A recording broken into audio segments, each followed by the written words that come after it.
Ramsés II, también conocido como Ramsés el Grande, fue uno de los faraones más poderosos y duraderos del antiguo Egipto.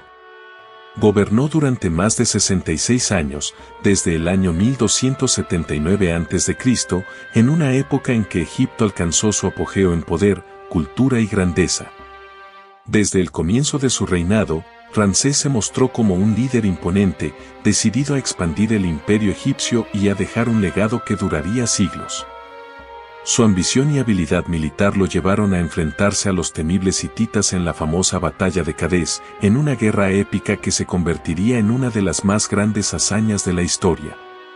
La batalla de Cadés, aunque inconclusa, fue presentada como una victoria estratégica por Ramsés. Esta fue una de las primeras veces en la historia en que un tratado de paz fue firmado entre dos imperios en conflicto, y Ramsés usó esta alianza para consolidar el poder de Egipto en la región. Gracias a su habilidad para la propaganda, Ramsés se inmortalizó a través de gigantescas estatuas, templos y monumentos que aún hoy asombran al mundo.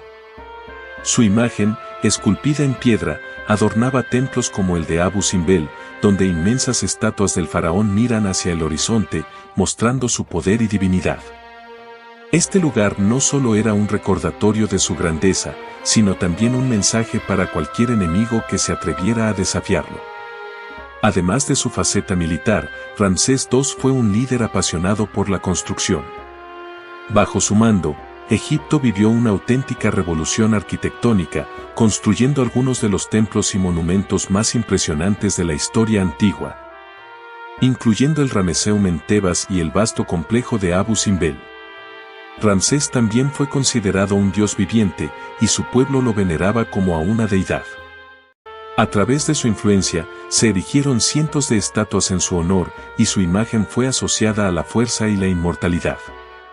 Pero quizás lo más inesperado de Ramsés II fue su longevidad. Mientras la vida en el antiguo Egipto era corta, Ramsés vivió hasta los 90 años, algo extraordinario para su tiempo. Esta vida prolongada lo convirtió en una leyenda para su pueblo, quien veía en él la manifestación del dios Osiris en la tierra. Su longevidad simbolizaba la resistencia de Egipto mismo, y al morir dejó un vacío imposible de llenar. Ramsés II se convirtió en una figura eterna, y sus hazañas, tanto en la guerra como en la paz, marcaron la historia de su pueblo para siempre.